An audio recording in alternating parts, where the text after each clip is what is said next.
Hi, everyone. This is Kimberly Miller, your holistic health expert, and we are here with a special Healing with Excellence podcast. I'm here to introduce the founders, creators, and experts at Be Connected, Brian and Erica McKay. Great to see you guys. Good to see Hey, you. Yeah.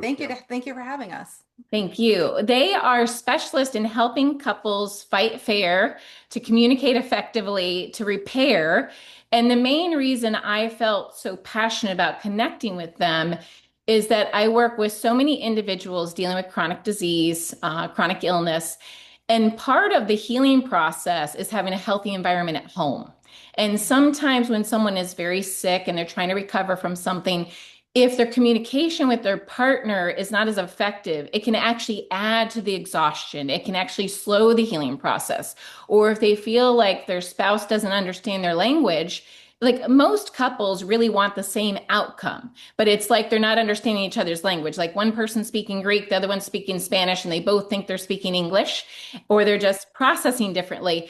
And when I'm trying to help someone heal, if it's difficult to get a partner or spouse on the same page, it can really make that process much more daunting and difficult. And sometimes the person can't heal effectively if that's their main person and it's adding to the decline. So I wanted to pull in some experts to help us in what they see as some of the most common reasons that individuals go through this, that are two well-meaning individuals that love each other, that want to stay together, want to be healthy, and don't want to waste their quality of life with petty arguments, and see what they went through. So Brian, Erica, you guys told me that you went through some things earlier on in your marriage. What was happening that led to this gift today and how you're helping others? Yep. You want to take it I'll away? let you Me? you go. Okay. So we have been together, we got together in 2016, no, 2014, I'm sorry. 2014. And I was basically very freshly divorced. So I had all of that previous relationship baggage that I never healed, because I didn't know that it was even available to heal that stuff. So took all of that, brought it right into this relationship.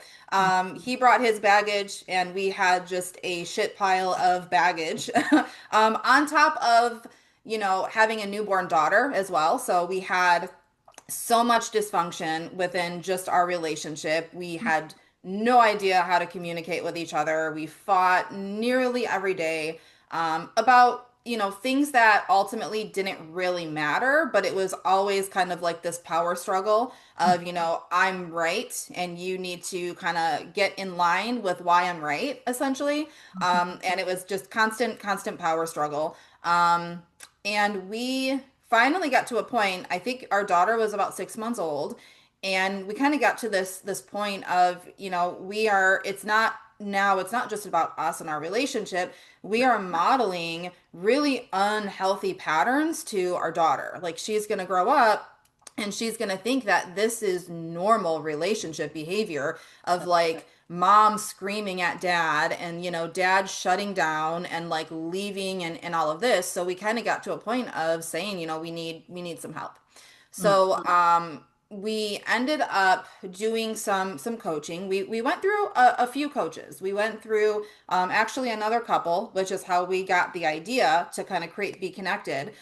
We worked with a husband and wife team, very similar to what we do. They got us into a good enough spot where we didn't like hate each other, but they also weren't great. Like, we were not thriving the way that we wanted to thrive. So, we decided to seek out another coach. We worked with him mostly individually. So that's where a lot of, the change happened, is when we started kind of individually working on our old wounds and things like that. And even with that, we made a lot of progress individually, but there was still a lot of strain on the relationship. And we were kind of looking at it through the lens of, we are hiring these professionals. Nobody seems to be able to help us. In my past marriage, I did couples counseling and it was an absolute disaster. Oh. And we kind of got to this point of, like, it's up to us. Like, we have to figure out what we need to do to take things to the next level. Mm-hmm. So we started doing all of the research. We read all the books. We figured out, okay, and we put everything to the test. It was a matter of, like, okay, this is, we've got 20 different things. Let's try these 20 things. And out of these 20 things, there's usually two things that work really well, and that's what we're going to start using. So that's kind of, it took honestly 10 years of research and trial and error of basically figuring out what works well versus what's just not really what doesn't work so well. And that's kind of where Be Connected was born. I might be missing a few things here and there. I feel like I kind of zoomed through I that feel pretty like you quickly. covered it pretty well, Okay. actually. They I Yeah. did amazing. did through a lot of crap that didn't work and didn't move the Yeah. needle, and we really kind of just had to figure out the things that really Mhm. did work because so much is theoretical and sounds Yeah. great in theory, but if you're not able to apply it, it's kind of Mhm. useless, for lack of a better term. Yeah, and really what ended up happening, so Brian's had a background with the Czech Institute, and he was doing personal training, and he was more of a holistic lifestyle coach at that point. I was kind of going into the sex coaching realm because that was kind of my passion at the time was I'm going to be a sex coach and I'm going to be an educator. Mhm. And then we kind of made this decision as I was doing some of the sex coaching. I realized like if there's a problem with sex, there's a problem with the relationship that needs to be healed first before you even go into the sex. Yes. We had a conversation and we were like, if we had these issues where we were actually asking for help, but we weren't able to actually get the help we needed, I'm sure other couples are dealing with this exact same thing. And that's kind of where we put our heads together and we were like, it would be a really great idea if we take all of your knowledge with, the Czech Institute and The individual the work. the individual work and things like that, and then we take my sex and relationship information and we just combine it all together, and then we start teaching couples these actual skills that actually move the needle, because a lot of the time with therapy, and I don't want to sit here and trash therapy because I think there's a lot of therapists that are wonderful, Mhm. and I think there's a lot of therapists that sometimes do more damage, because sometimes it's a lot of talk therapy, it's a lot of re-traumatization, Mhm. and it's a lot of opening up old wounds that we don't necessarily always need to keep opening up over and over and over again Mhm. if we're not teaching people tools to actually move through these things. So that's kind of where Be Connected was born, is essentially living through our own heartache and, getting ourselves out of it and kind of getting that, I hate to say formula, but, special formula, if you will, Mhm. and then sharing it with couples that are, essentially in the same predicament that we were in. No, and I so agree with you. Like we talked about just briefly before we came on, our struggles often become our success, and that's how we get trained up for our greatest gift. And for me personally, I went through the same route as to become a holistic health expert. I had to do everything you're doing to save my own life and then to help serve others because they just weren't getting what they needed from any conventional or even some functional practitioners that I referred out to. So what you're saying and doing makes a complete sense. And I love that you are combining sexual intimacy, healthy sexual discussion, plus the emotional intelligence, because it's just required for a very vital life, in my opinion. That's what we were made here to procreate. We were made to be intimate with each other. We were made to hold each other more than our phones. We were also made to be able to communicate better with each other than our phones. And so, just to give the audience a little bit more idea on why I felt compelled, like I'm in contact with multiple counselors, practitioners, therapists from all over the world on a regular basis. But I did a brief session with Brian for a neuromuscular situation. And I remember commenting to them before I knew what they were doing for their career. I said, boy, you guys work so well together. I'm like, they're just like this awesome team. And I had no idea what you guys were doing at Be Connected. And I had no idea your history. That was my first time meeting Brian through Zoom. And so I'm like, I want to hear from them and what they're doing because I did see this ebb and flow, that there wasn't this frustration that I see on a general basis with sometimes new couples or couples that have been together 25 years. But seeing where you've come from and where you are now, and I know it's not perfection, but to know what you guys, the work you've done through because you value each other enough as individuals, that's just profound. I'm very excited to see that. Excited to see that. Yeah. Yeah. Um, Now, what has so Because let me backtrack here. What I have felt, especially, it looks like you're both two very strong, independent individuals. And what my gripe has been with relationships, marriage, is in life. Let's say you don't do something right in school. You can discipline the student. You can kick them out. You can write them up. At work, they can do a write up. They can fire you. Your children, you might put them in the corner. You might spank them. You might do something like that. With your spouse, if you're asking for a change and they don't change it, but you don't want to leave, you're like, what do? I can't hit them legally. I can't put them in the corner. I don't want to withhold love and sex because that's going to hurt both of us. But if I've had the same discussion 10 times and they're not changing, they don't respect my voice, what is the other option other than leaving if the therapist isn't working, or you compromising your own soul and needs and maybe creating a disease process because only one person is being honored in the relationship, or that's the perception. It might not be reality, but that's the perception. So, how have you guys taught each other? Well, let me backtrack. How did you survive the first 5 years of feeling completely either unheard, beat up, or whatever it was? How did you survive that without running? Ooh, well, There was a lot of there running. was a lot of running. Okay, okay, there was a lot of running. Yeah, Yeah, because Okay, okay, all right, I okay, had pretty severe avoidant attachment issues, and right. uh, okay. that definitely elevated her anxious attachment Yeah. challenges. And Yeah, for a while we were the typical anxious avoidant dynamic of one person is, the avoidant is it's too much, it's overwhelming, so I need to take a step back, which triggers the shit out of all of our anxious wounding.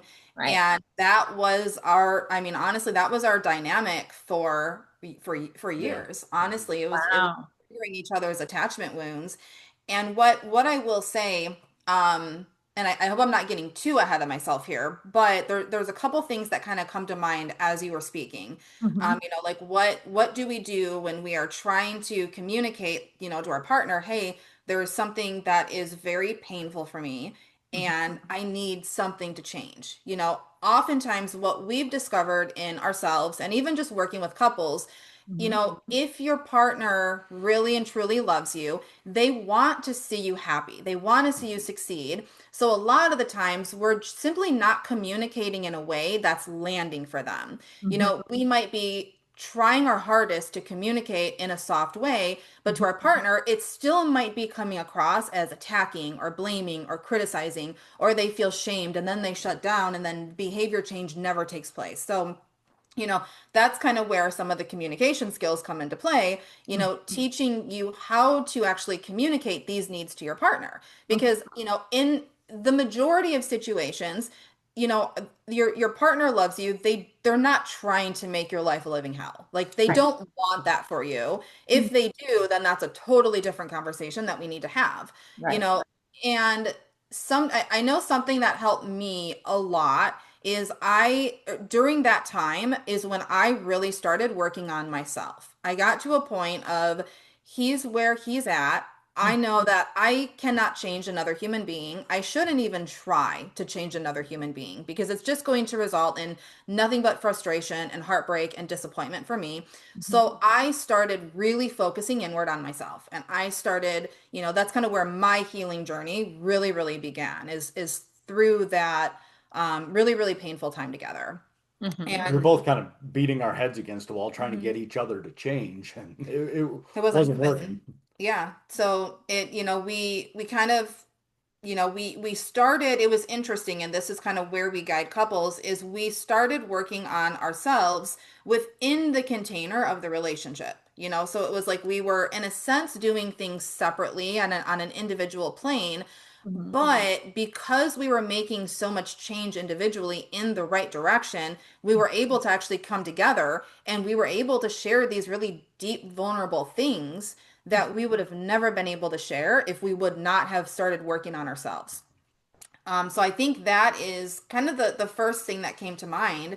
The other thing, and I kind of touched on it a little bit, if you are in a relationship and you have, poured your heart out and, your partner truly understands and they don't care, they just have no desire to change, it might be time to set a boundary. It might be time, a boundary is not for the other person. A boundary is for your protection. So it Hmm. might be something to the effect of, if you want to keep doing this specific behavior, that's fine. I'm no longer willing to tolerate this. And the consequence might be me flowing away. You know, Right. it's sometimes it's a matter of being able to come together and communicate in a different way and actually make behavior change together.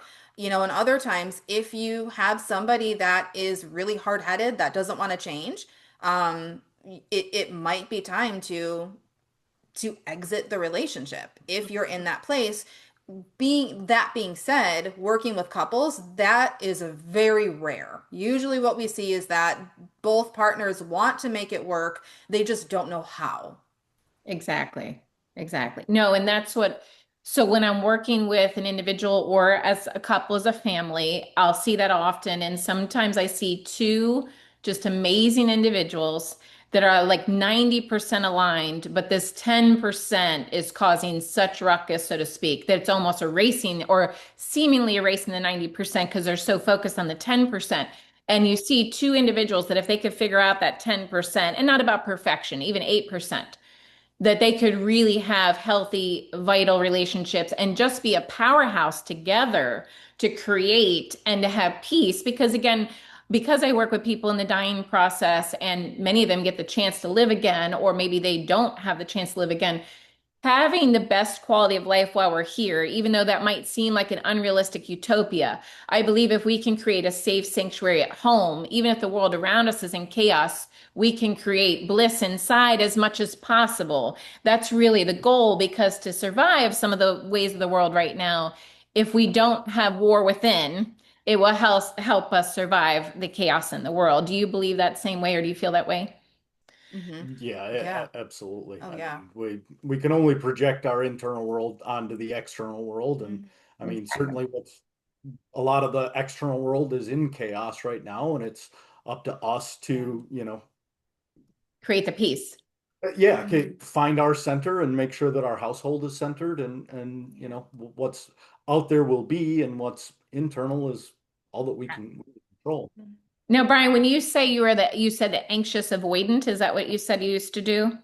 Yeah, I had Hmm. more of the avoidant Hmm. attachment pattern. Hmm. What do you feel like you're doing differently now or better than before? That's a good question. Sorry, I know this isn't truly like an interview of your perfection, or Yeah, but no, I mean, anything that comes to mind that you feel like your self-work drastically helped you in your current profession and with your wife.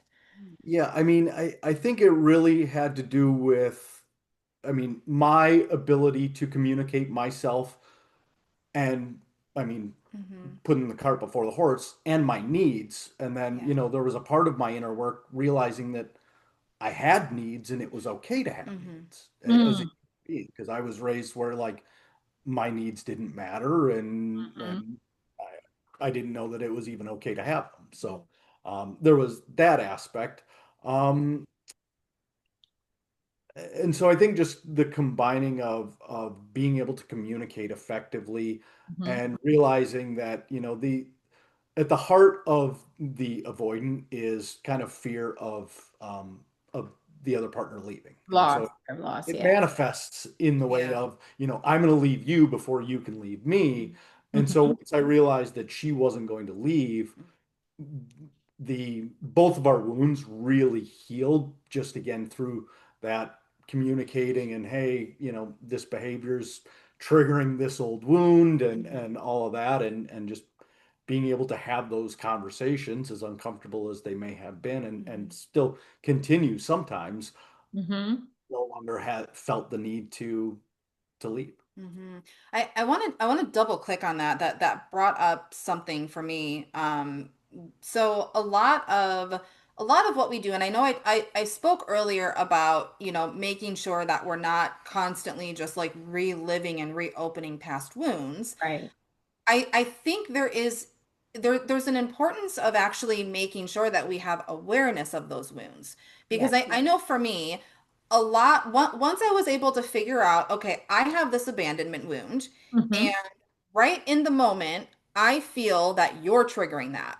And as soon as I communicate, hey, you're triggering this wound, is where he would get defensive and shut down, and it would just make the whole thing worse. Mhm. But when I was able to actually go back and realize where did this wound originally start, and it's not healed. So now it's pattern after pattern after pattern after pattern of this abandonment wound getting triggered.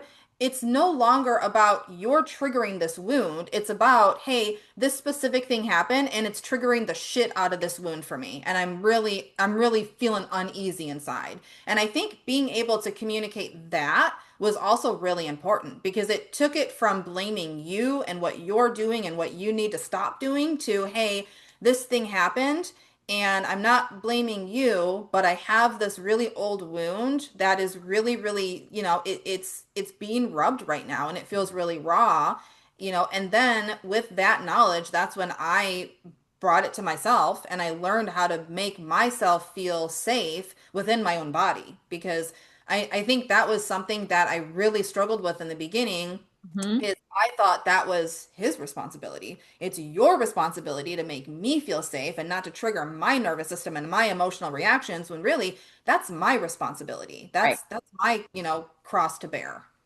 And No, with that 100%. said, I mean, I no longer had to take it personally, and Hmm. I could find the compassion for where you were at rather Hmm. than, basically my ego flaring up and Yeah. taking it personally. Hmm. Yeah. Yeah, because you might feel shame as if you're letting her down, even though you're trying your hardest. And then instead of recognizing that she's working through something and you could just be there with her, you might have been reacting and getting defensive or running because you thought your mistake that triggered her, she was going to leave you for. Hmm. Yep. Yeah, I understand. It's this crazy cycle. And then, Erica, how did, and maybe this is for both of you, how have you guys gotten better at affirming each other's needs? Like once you communicate your needs, how have you guys gotten better and more effective at affirming each other's need and acknowledging or validating in some way, even if you didn't fully agree with the need? How do Hmm. you do that? And maybe that's for a counseling session, but just to get some insight. Sure. Well, I'm trying to think of what because we haven't had that issue in a while. No, Like it's when been, But Brian said he didn't know how to communicate his need, then he started getting better at communicating his needs. Brian, do you see how Erica now kind of affirms or maybe, and we have to fulfill our own needs, but yeah. maybe she complements it better or doesn't trigger it as much. Did she change something about herself that helped you when you communicated your needs to feel heard? Mm. yeah, I mean, my experience of Erica early on was that she was very critical. And and so once we were able to kind of get things dialed in and really hear each other, hear, the message that was trying to be conveyed and doing it in a way that didn't come across as attacking. And Hmm. I would say we were both guilty of that, usually in Mhm. different ways. But, when we were able to describe our wants, needs, and desires in ways that didn't flare up, basically cause us to put up a shield. Hmm.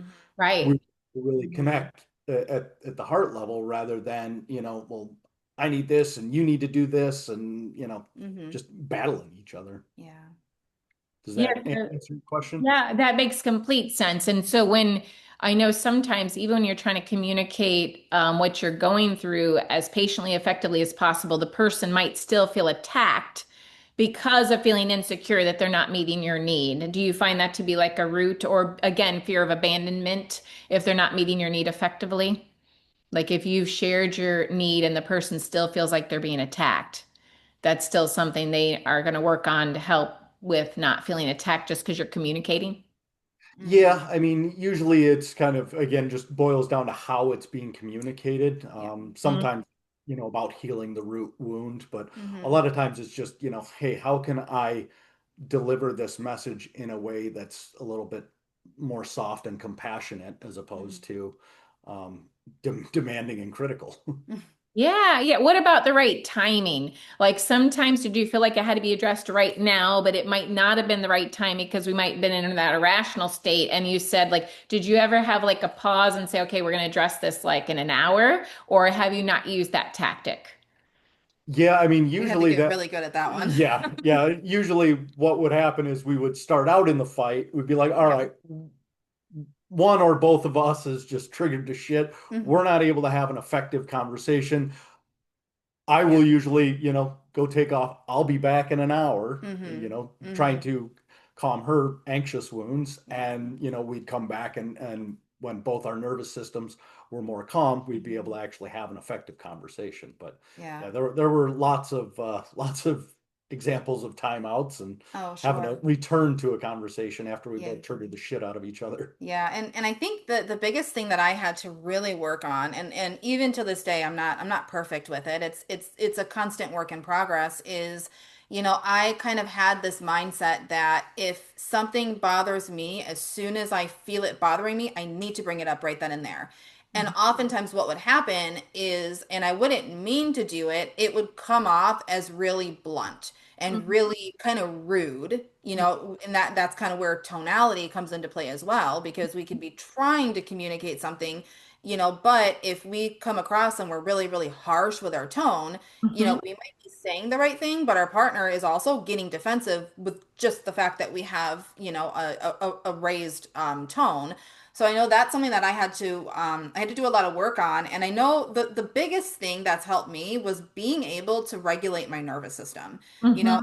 It's learning how to ground myself, so learning, different grounding techniques and learning different breath work and doing meditation and, going from this state of anxiousness to really the state of gratitude.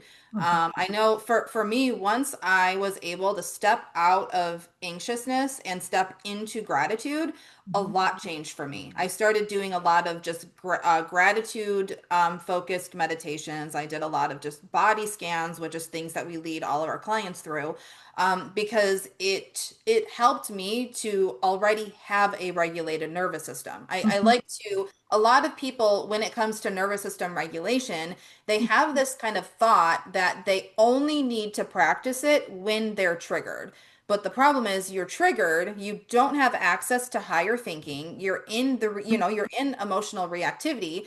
That's not actually the right time to go and do I mean, it's an okay time to do a meditation, but it's essentially learning how to swim when you're already drowning. If you're already drowning in your emotions and you're reactive and you're triggered, you're trying to learn how to swim and you're all over the place. You're still, your head's going underwater. So Yeah. if we can take it and we can flip that and we can learn how to swim before we're drowning.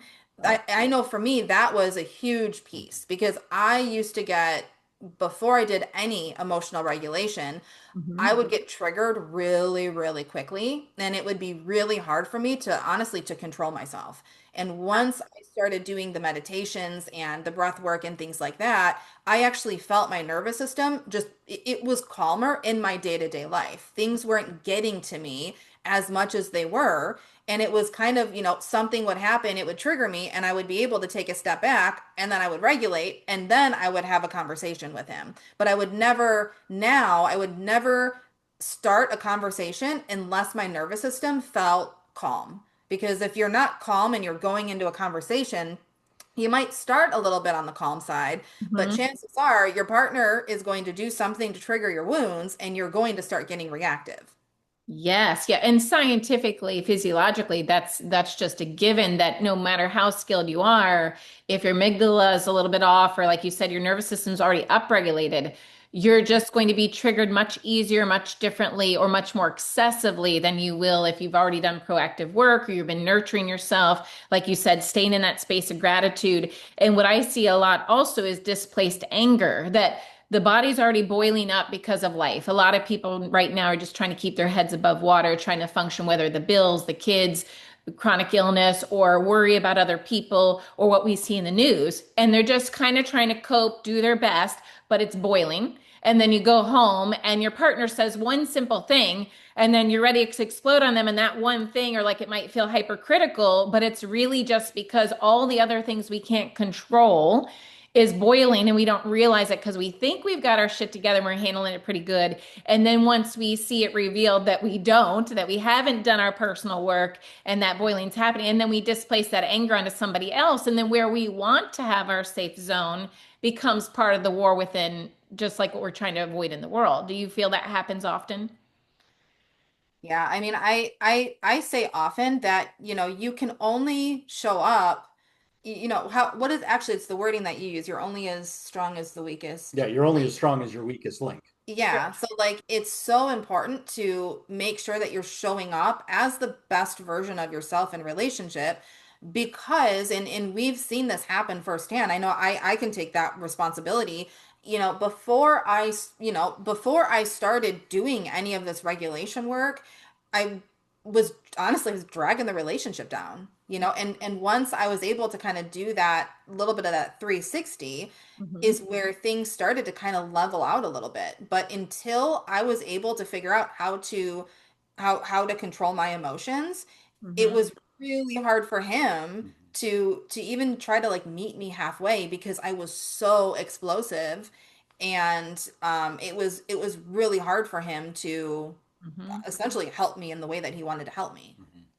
Yeah, and Yeah. I think that's a really key piece is, so many people live right on the brink Hmm. of, They do. disease, blow ups, Hmm. Yeah. sympathetic, fight or flight, whatever verbiage you want to put on it. Right. And the goal really is to try and move us as far away Yeah.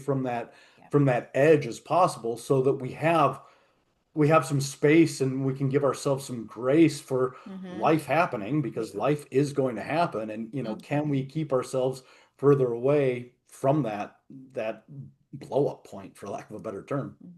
Yeah, and become each other, well, become your own safe haven, become each other's safe haven so that you can offset the ways of the world versus add to that problem.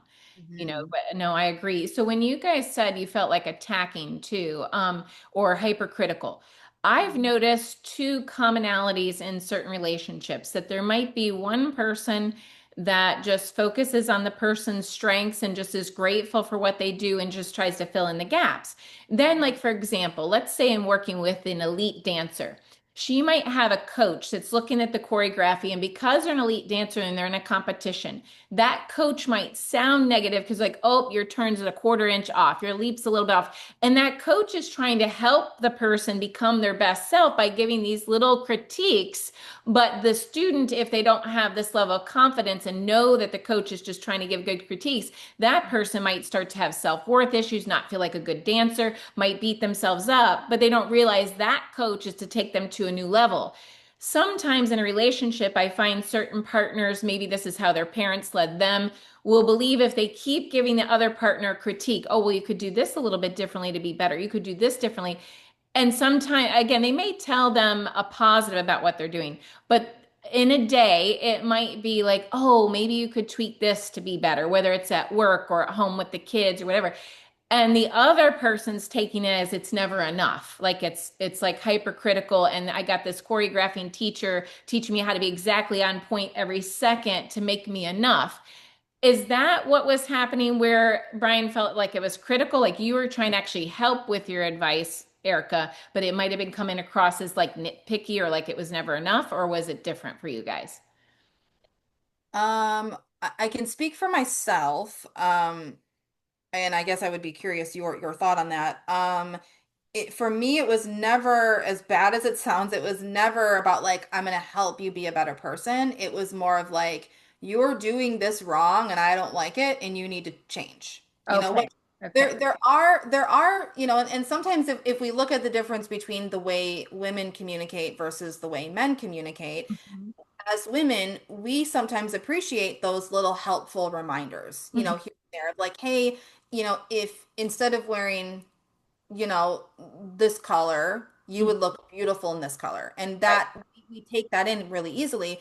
But to men, it's not a helpful reminder. It's not helpful. It feels like it's criticism, Okay.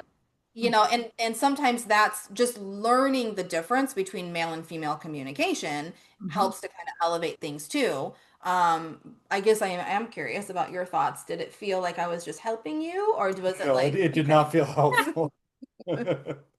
So it felt like her critiques were just beating you down. Yeah, yeah, yeah. basically. And certainly triggering old wounds and whatnot as well. But Hmm. yeah, it definitely just felt critical. Hmm. And it's interesting that you mentioned that. I'm just having a thought. I took our daughter to Top Golf golfing a couple weeks, Hmm. Hmm. and Yeah.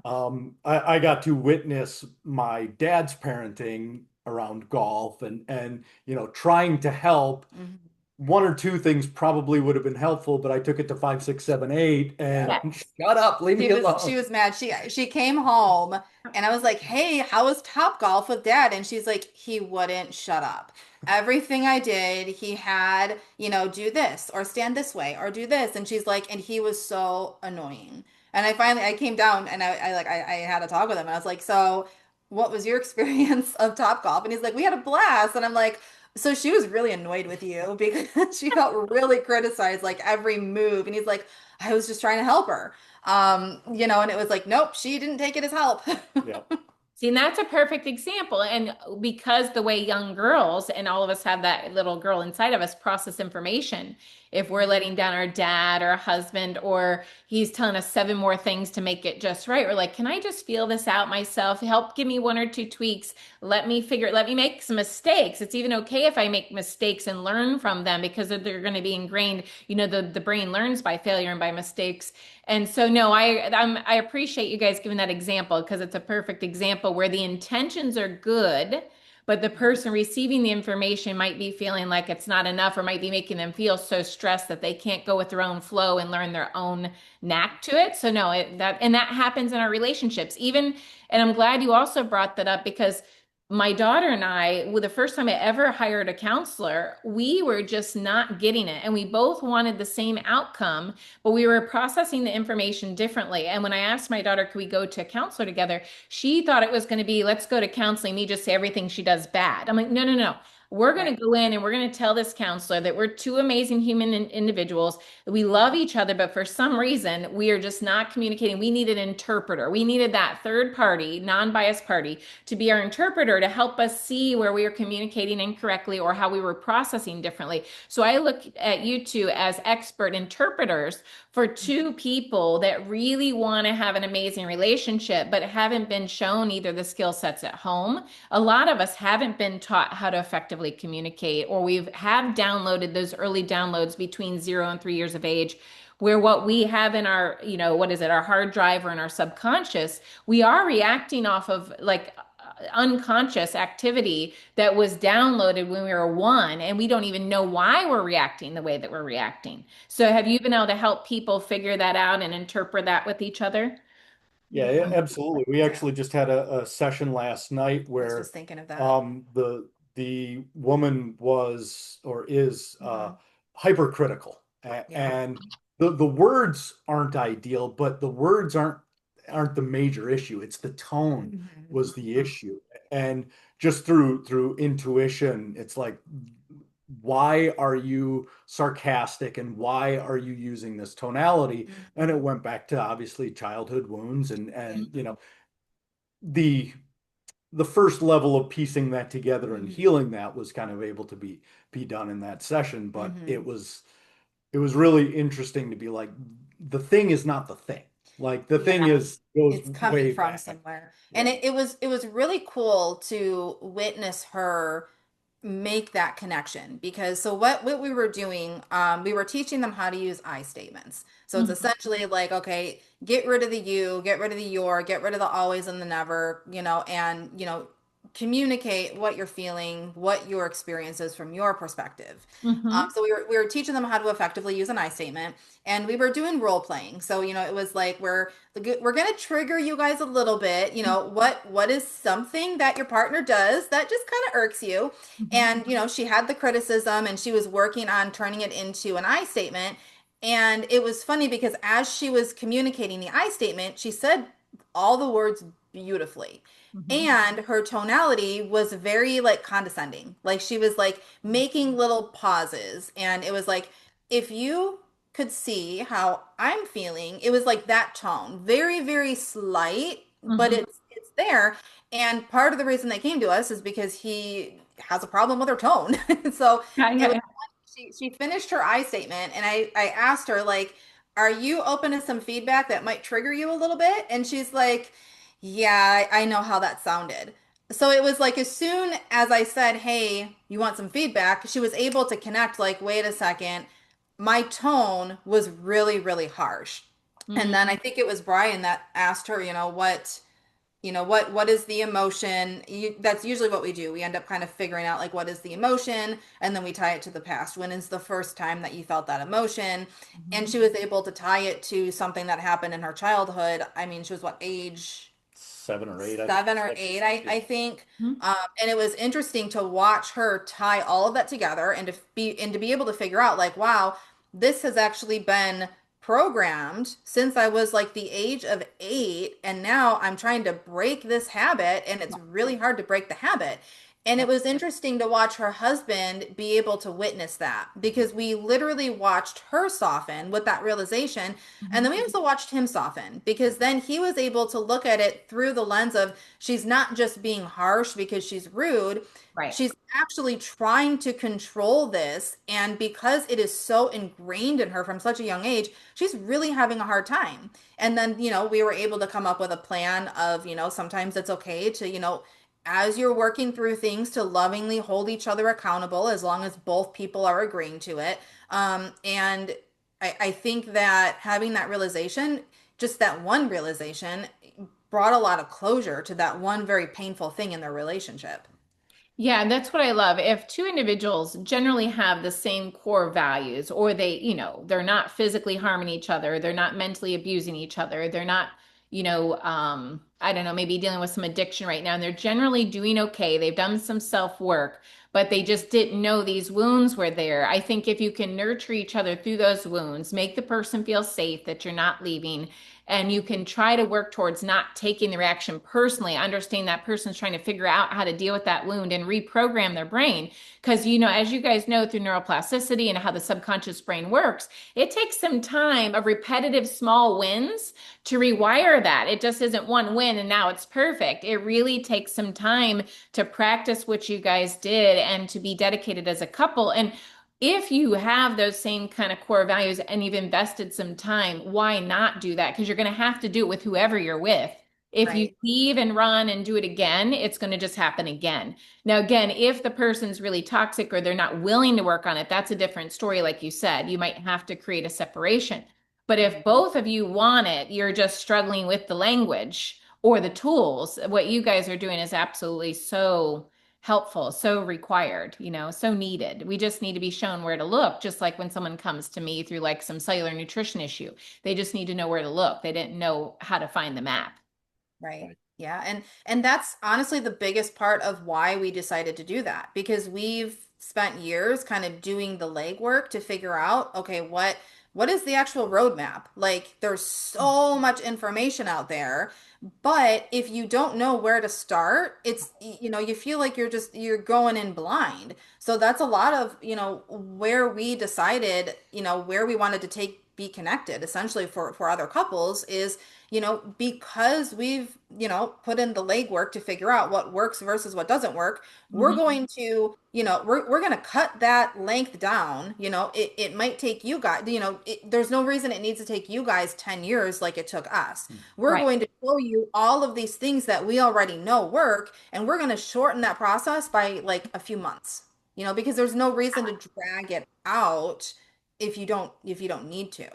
Yeah, no, you're giving them the cliff notes to that healing. Just like if I need to be better with my finances or I do need to be better with eating well, I need to find an expert or study some books that are expertise at that. And because you guys have done that work, like people always ask me, Kim, what book should I read? I'm like, there is no book. I said, it's been 27 years of study and I've had to like piece it all together like you guys did. What works, what doesn't work. So I'm giving you the cliff notes so you don't have to lose 20 years or 20, well, actually closer to $100,000 like I did. And not that I lost it, but that investment over time. So I'm going to give you the cliff notes so you save time. And that's why you hire an expert or someone that is emulating what you want to be like and has achieved that outcome and that result. So I agree. And again, they might still need, like with what you do is like what I do. You're complementing, you're like this missing link. They might still need like their EMDR therapist or some CBT training or their other counselor that is a licensed mental health professional. But what you're doing is this little missing puzzle piece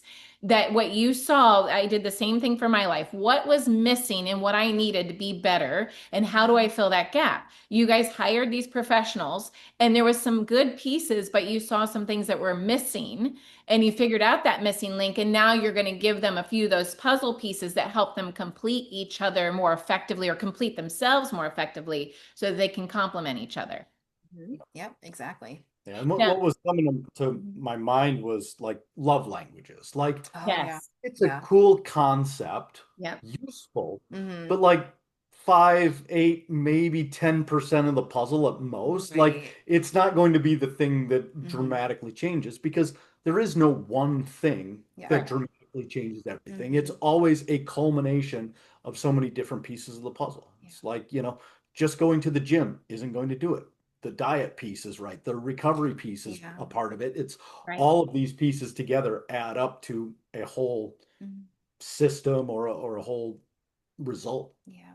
Yeah, what Erica was saying, it's just so I tell people there's 20,000 things you can do for your vitality. But if you do the wrong thing at the wrong time, it doesn't really work that well. So you're teaching them how to lay a foundation and Mhm. then frame out the house and do the drywall. Some people are picking up a book or getting a counselor that is just continuing to repeat how it's going to be laid out or the past how they thought it should be laid out, but not actually laying the real foundation. Or they're just taking this piece of the puzzle, like maybe they're jumping into EMDR and it's bringing up too much processing before laying a foundation, like you're saying. And so, what I hear you guys saying is that, like, when I do a puzzle, I like to start with the corners and the edges.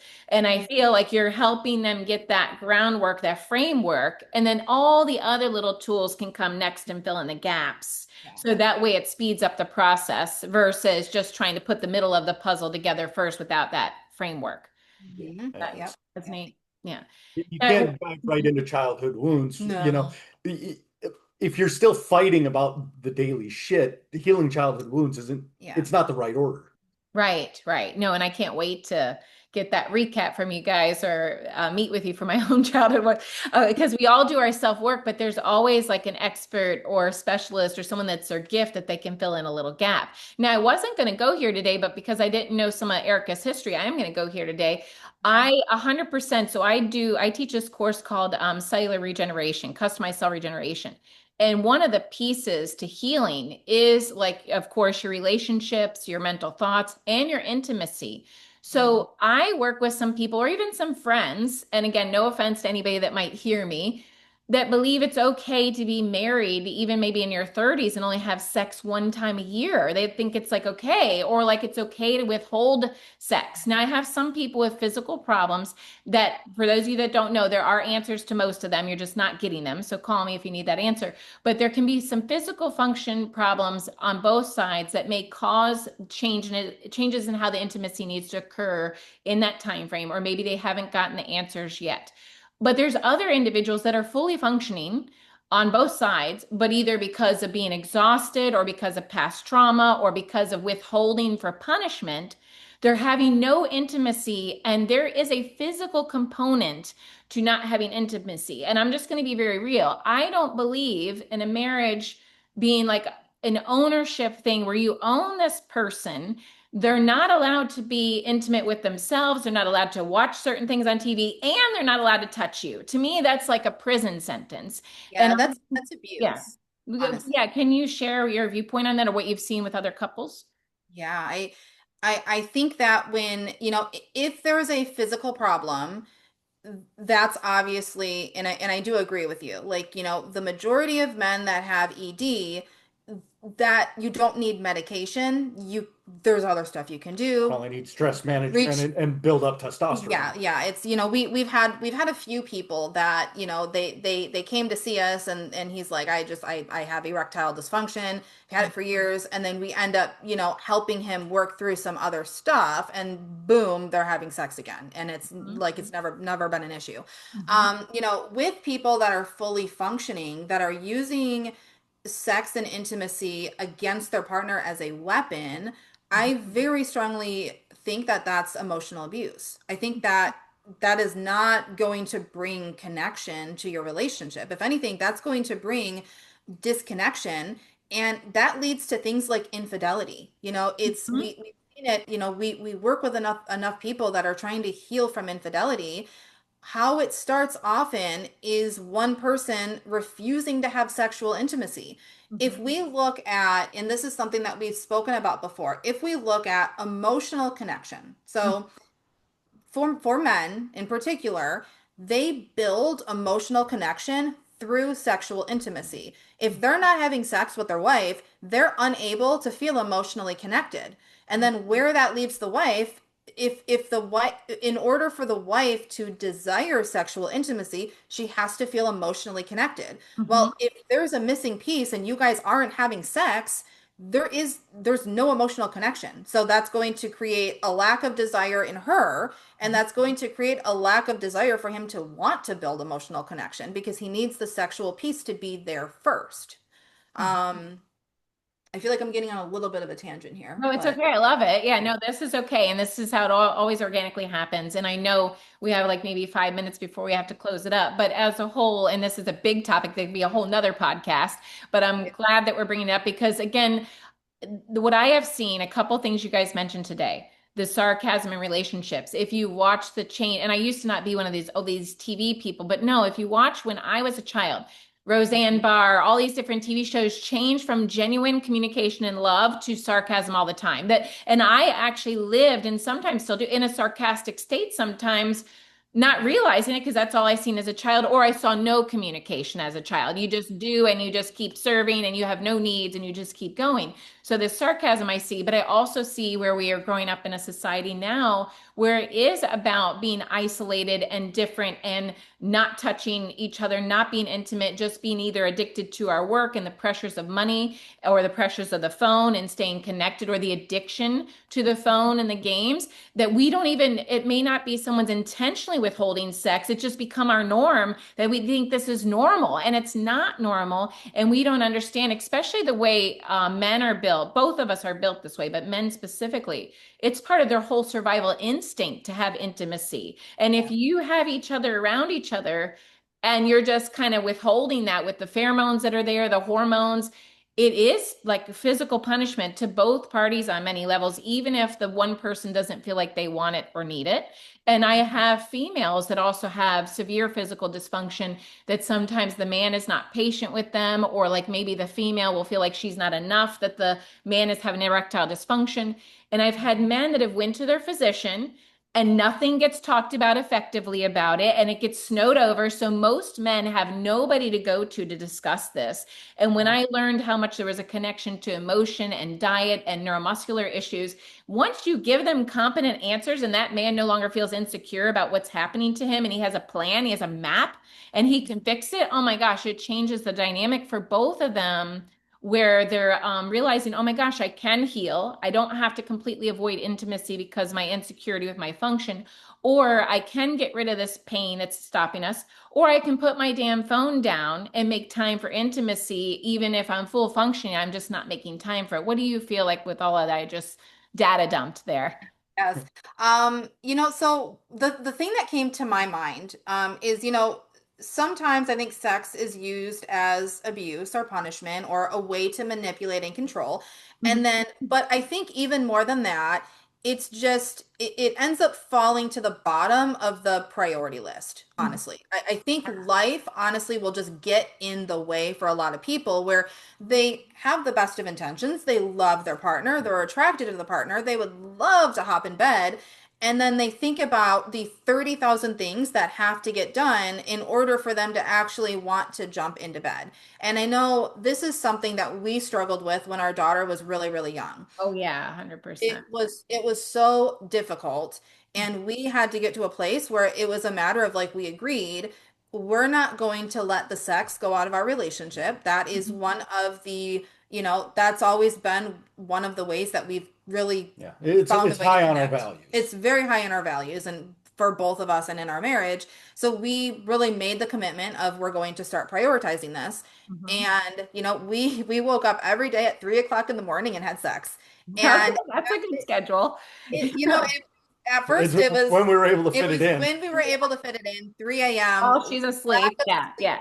it was a matter of like either if we don't do this at this specific time, we're not going to get it done throughout the day because I worked an hour away from home.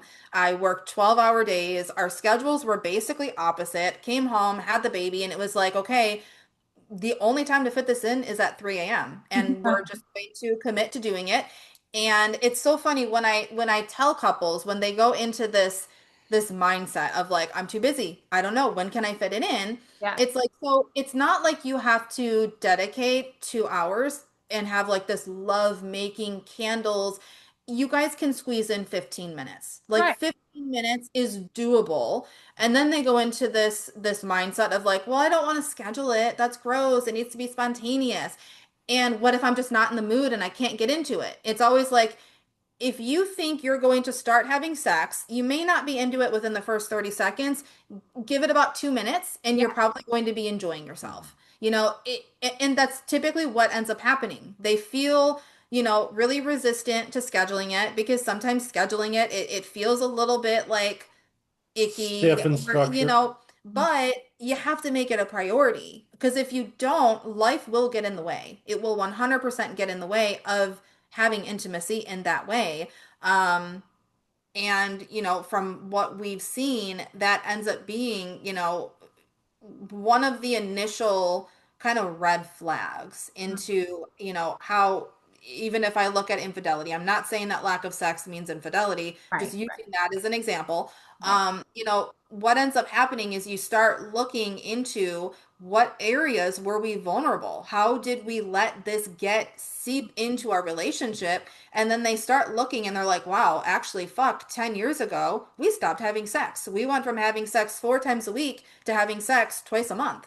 And Yeah. then on top of that, we had this happen and this happen and this happen. And before you know it, you have this list of like 50 vulnerabilities where Mhm. if you have just one, probably not a deal breaker, not going to cause major dysfunction in the relationship, but 50 over the case of like 10 years, that's where you start having major, major problems and major disconnection happening. Yeah, Yeah, and there's different phases and stages of our life that the way you're intimate will change some. Before the ch children or after they're grown, you might be able to be spontaneous all the time. There might be times when you do have to schedule it, but it's better than not doing it. And like you said, if I get on Facebook to check it for a minute, within 20 minutes now I'm scrolling, I'm involved. Give your partner 2 or 3 minutes of touch, and then normally it's going to start going on to being deeper, just like you were scrolling Facebook, but being intimate with each other and giving each other like a release. And again, just for our nervous system, even if you can't be fully intimate, and that's what I explain to people. Let's say you can't do the things the way you used to do it. Just holding somebody, just caressing somebody, having that connection is so critical to vitality when you have that partner. When you're single for a moment, you can sometimes accept it, but when you have a partner next to you and you feel completely disconnected, it does still feel like abandonment or starvation or something. And so I believe that we have different stages and phases, and if we're willing to adjust, and what I love what you said, if we look back, like where did we lose this? Like strategizing, just like if you made a business mistake and you want to go back and not do that mistake again, we should look at all these things as a team. How did we lose this? How do we get it back, even if it feels really weird or too planned and structured, you know? But it's intentional, is what it is. It's not necessarily planned, it's intentional to show that you care about each other and that you care about your physical bodies and living your best life while you're here, you Yeah, know? yeah, yeah, and absolutely. I just wanted to kind of touch on, Hmm. if a couple goes from having sex once a year Hmm. and wants to go to um what's the word I'm looking for? Having it just happen spontaneously, Yeah, that's not going to happen. So No, true, schedule it it won't. true. once, once a week. Yeah, And Yeah, eventually, like that will lead into that spontaneity. You can't yeah. go from 0 to 100. The yeah. body, relationships, connection just doesn't work that way. Yeah. So sometimes, like you said, you have to be intentional about it, and it can lead back to that spontaneity. Yeah.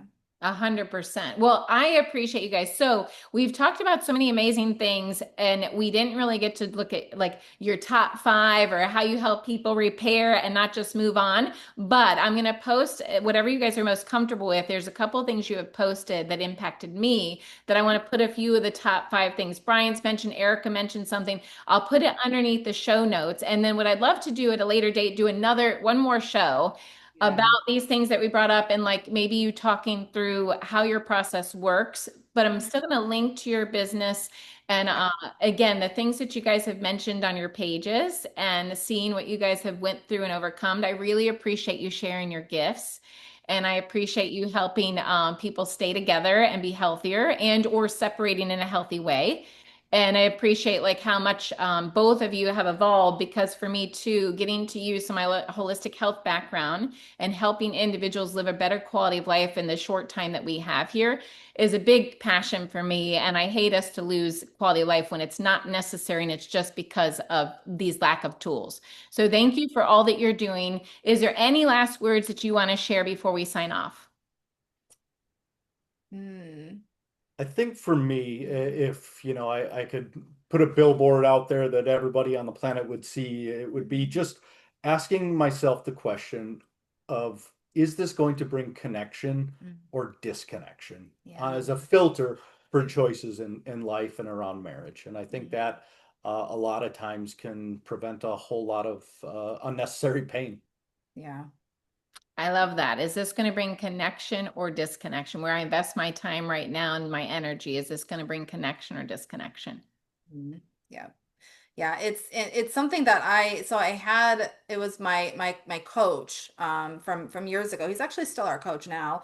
When I was really having a hard time with pushing my opinion on other people and like this need to just be right, no matter what. And he asked me like, "Hey, would you rather be right or would you rather be happy?" And it hit me and I was like, well, shit, I would rather be happy, I guess. And then it was, over. Just tough because being right made you You're right, happy. makes us happy. Yeah. Yeah. But But I tried weaseling out of it, I think originally. I think originally I was like, can't I be both? And he's like, no, like life or death. Right now you have a choice. Your choice is I can be right or I can be happy. What do you want to do? And I was like, well, I guess if it's life or death and I can't have both, I'd rather be happy. And we ended up kind of over the years, I've kind of morphed it into like the be connected. Like, would you rather be right or would you rather be connected? Just to like use our little terminology. yeah, and sometimes what's right for one isn't right for the other, even if it logically looks more right. We Yeah. each are here on this specific path, so to speak, and that someone finding what's right for them they might have to take a couple left turns before they get it. So you may logically be right, but it might not be right for that person in that time. Just like his daughter maybe couldn't do that exact right move at that moment, but she will three more times from now. It's not that she doesn't want to listen to Brian and doesn't value his opinion. She just going to take a few more times practicing before she gets that right move. But Yeah. no, I really appreciate you guys so much. Thank you so much for being here. I'm going to sign off for the rest of the group and just stay with you guys just a second. And again, guys, reach out to be connected. I'll connect their information here and watch out for the next Healing with Excellence podcast. Have a beautiful day.